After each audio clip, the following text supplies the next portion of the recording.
Madame la Première ministre, Monsieur le maire de Saint-Malo en sa commune, cher Gilles Lurton, Madame la présidente de Région de France, présidente de la région Occitanie, chère Carole Delga, Monsieur le président délégué, président de la région Sud, cher Renaud Muselier, Monsieur le président de la région Bretagne, cher Loïc Chenet-Girard, Monsieur le vice-président délégué des départements de France, cher Jean-Léonce Dupont, Monsieur le premier vice-président délégué de l'Association des maires de France et président d'intercommunalité, cher André Léniel, Mesdames et Messieurs les présidents de régions et collectivités de métropole et d'outre-mer, Mesdames et Messieurs les ministres, mes chers collègues parlementaires, chers collègues conseillers régionaux, Monsieur le Président des Césaires de France, cher Dominique Vienne, nous nous rencontrerons cet après-midi, Monsieur le Président du Césaire de Bretagne,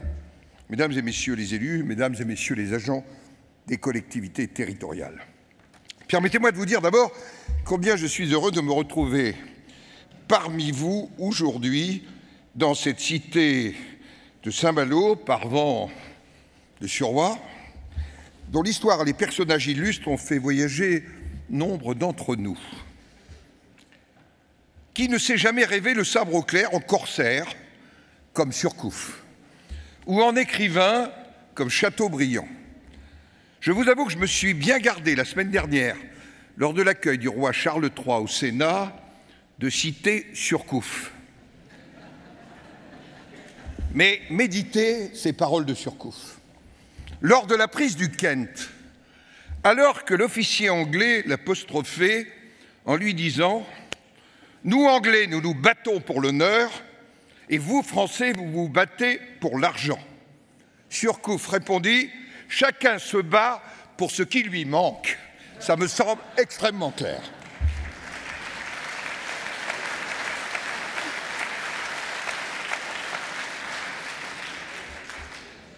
Oui, monsieur le maire de Saint-Malo, je vous sais très attaché à cette histoire malouine, comme le montre la restauration initiée du château de la Briantais, dont vous avez obtenu le classement, ou votre projet de musée maritime, mais aussi une politique volontariste.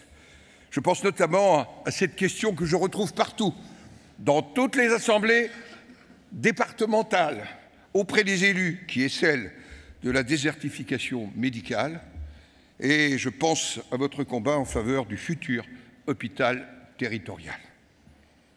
Mais aussi, et le président de la région Bretagne l'a évoqué, vos actions pour permettre aux Malouins de rester habités dans leur cité, en limitant les possibilités de location saisonnière par quartier ou en développant les projets faisant appel au bail réel et solidaire, ainsi une question importante dans les cités et régions touristiques que le logement des locaux, des jeunes et des salariés qui travaillent dans ces entreprises.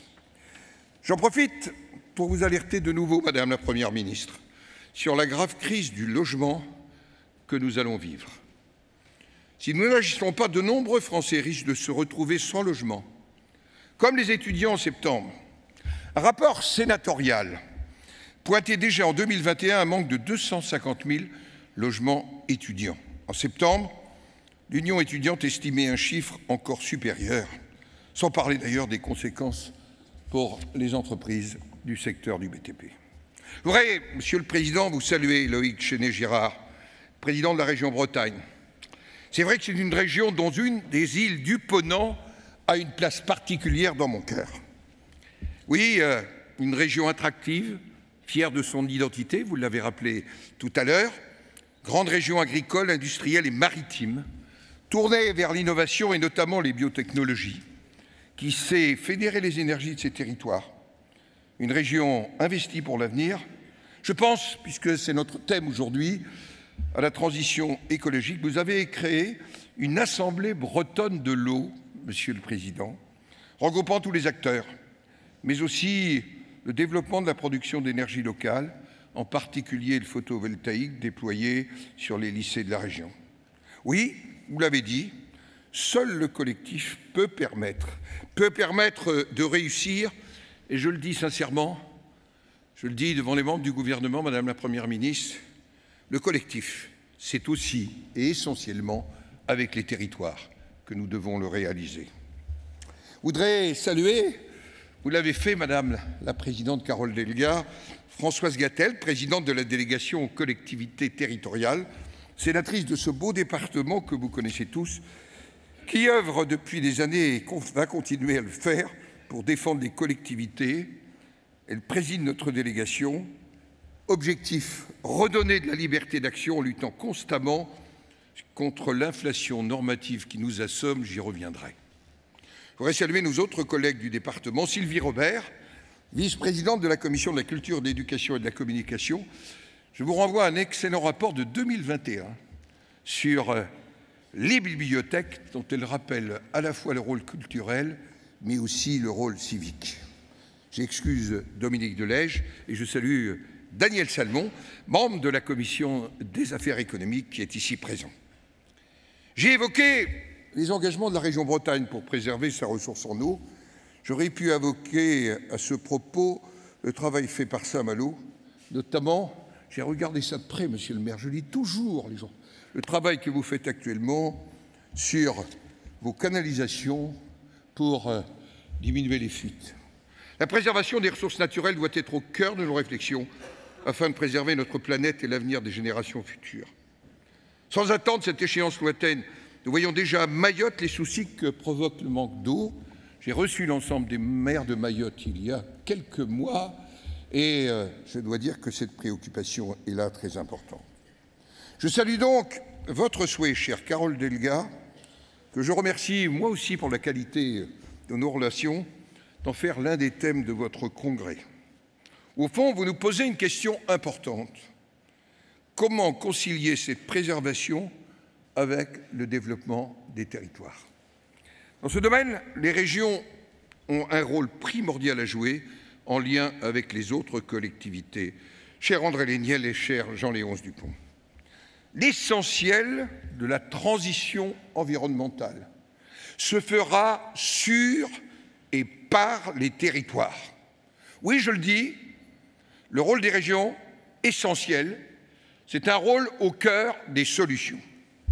Par les politiques publiques qu'elles mettent en place, bien sûr en matière de biodiversité, de transition énergétique, de mobilité, pour citer quelques exemples, mais aussi au travers leur rôle de catalyseur du dialogue territorial sur les sujets environnementaux.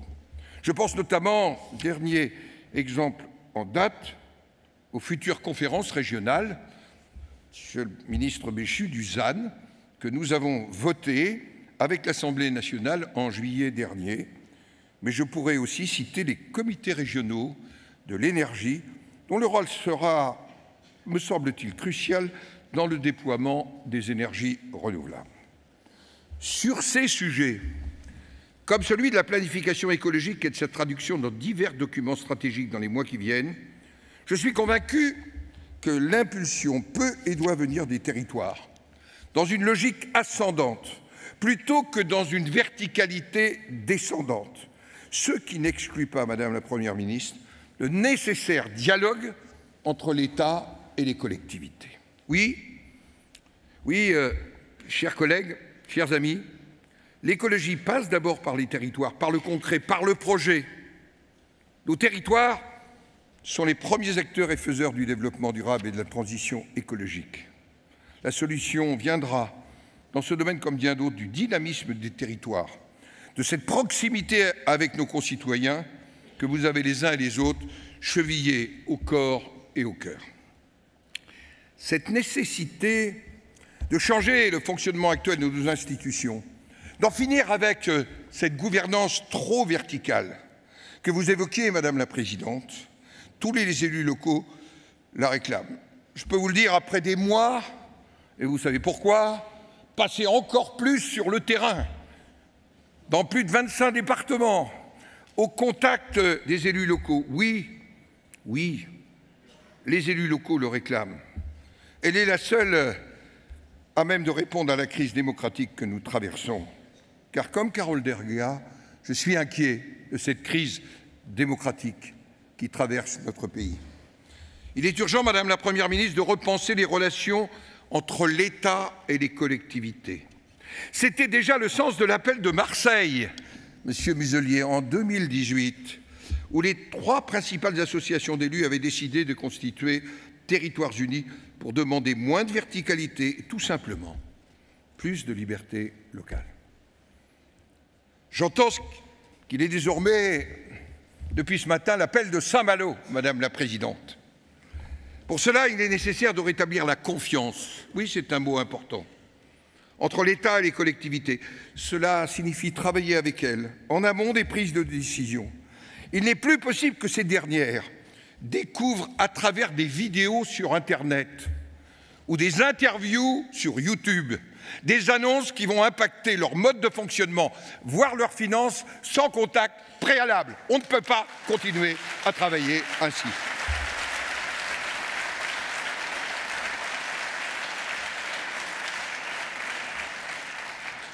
La gestion des mobilités, le développement du train sont des sujets très importants, à la fois pour nos concitoyens, pour l'aménagement de notre territoire, mais aussi pour cet objectif de transition écologique.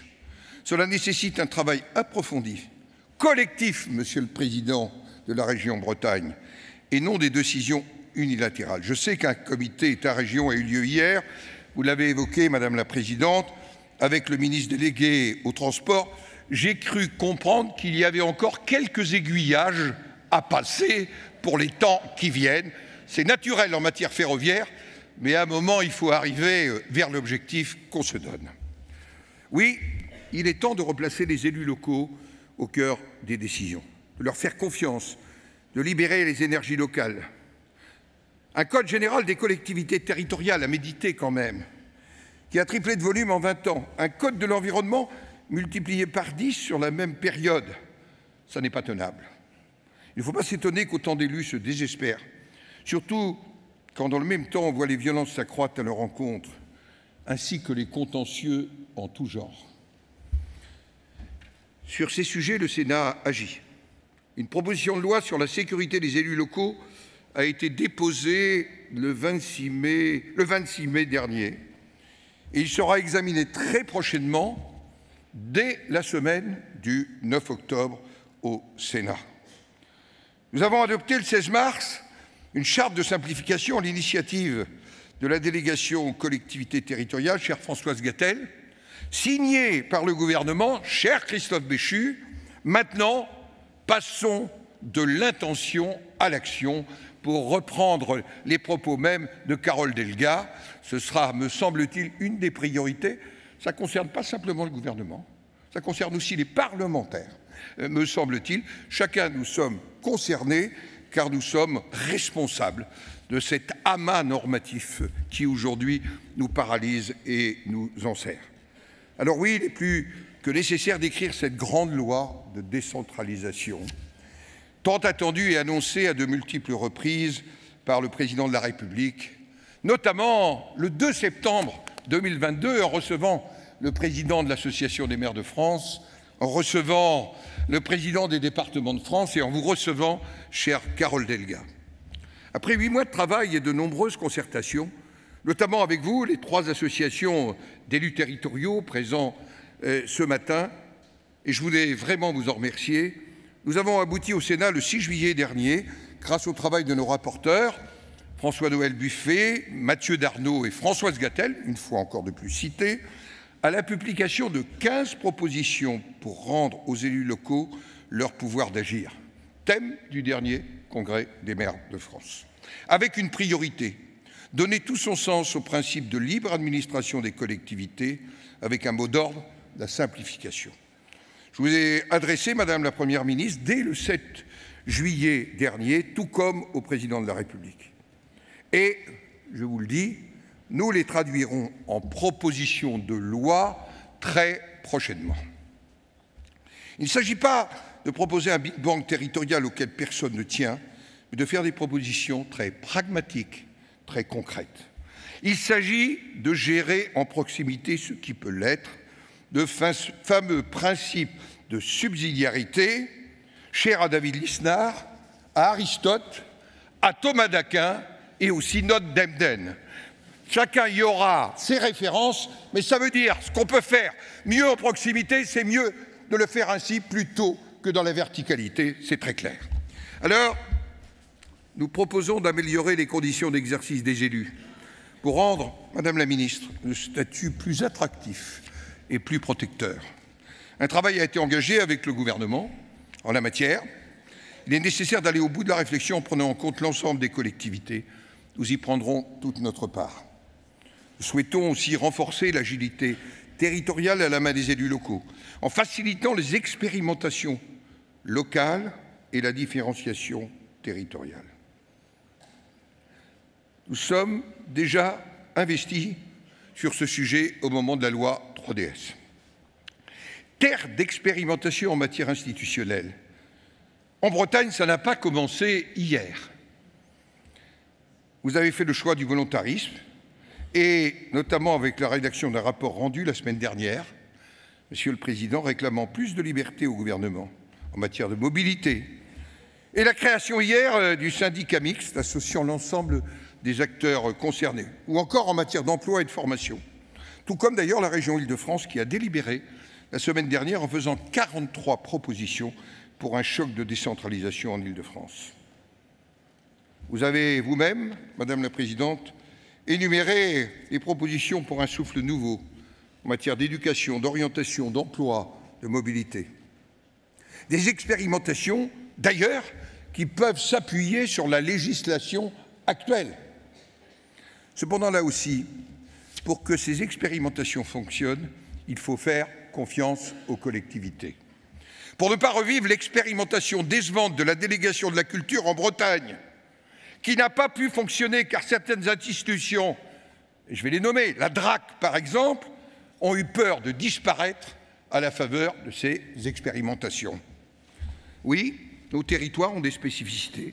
C'est pour cela qu'il est important de leur permettre de pouvoir exercer certaines compétences de manière différenciée, sans pour autant toucher à l'unité de la République. Il en est ainsi de la Corse, bien sûr, où se trouve actuellement le président de la République. Je rencontrerai pour ma part le président du Conseil exécutif de Corse très prochainement.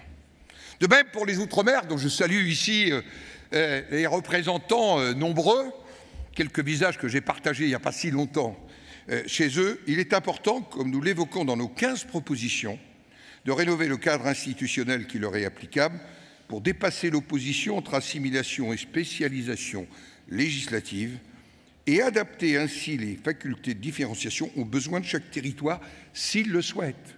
S'il le souhaite.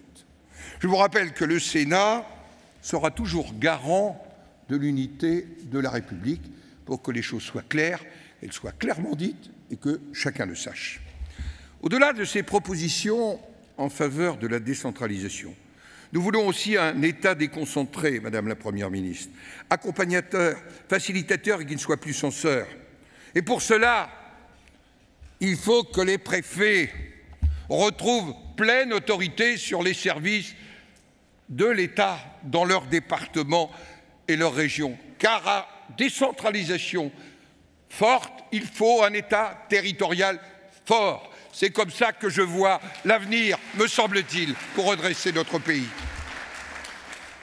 Nous proposons aussi, dans le rapport, d'instaurer une véritable autonomie financière et fiscale des collectivités, avec un panier de recettes clair pour chacune d'entre elles, renvoyant complètement un système de financement à bout de souffle, refonte de la DGF, des règles de péréquation. Si le projet de loi de finances 2024 que nous aurons examiné prochainement prévoit un certain nombre de mesures en direction des collectivités, notamment la prise en compte des dépenses d'aménagement dans le calcul de la FCTVA, nous continuons à maintenir sous perfusion un système à bout de souffle, comme l'écrit d'ailleurs la région Bretagne dans son rapport. Il faut, je le redis, revoir en profondeur le mode de financement des collectivités en leur redonnant une part fiscale significative. Comment imaginer que les principales ressources fiscales des régions, qui représentent à peine plus de 5% de leurs ressources, proviennent des transports carbonés, qui ont vocation, nous le souhaitons tous, à diminuer, alors qu'une de leurs principales missions vise justement à développer le ferroviaire. Même si des évolutions semblent se faire jour, en la matière. Il y a encore bien des débats. Je pense au versement mobilité et à la baisse des péages sur le ferroviaire notamment. Il est important d'aller plus loin dans l'autonomie fiscale. Tout comme pour les départements qui font face à une situation financière inquiétante avec la chute brutale des droits de mutation à titre onéreux, alors que dans le même temps, les dépenses sociales augmentent. Sans parler des communes qui sont en première ligne et qui ont perdu la plupart de leurs recettes directes. Espérons que la nouvelle méthode prônée par le ministre délégué aux comptes publics, qui souhaite associer pleinement les associations d'élus aux réflexions sur le redressement des comptes publics, trouve sa concrétisation, et en tous les cas, qu'il ne trouve pas sa concrétisation à Cahors de sinistre mémoire. Notre rapport rappelle aussi la nécessité à laquelle vous êtes attachée, Madame la Présidente, de consacrer le principe constitutionnel de réexamen régulier du droit à compensation financière des collectivités territoriales au titre des compétences transférées. Il s'agit, vous le voyez, de mesures concrètes, fondées sur la liberté et la proximité, seul gage d'efficacité de l'action publique. Je l'ai dit au président de la République lors de la rencontre de Saint-Denis, comme vous le savez, Madame la Première ministre, nous étions ensemble.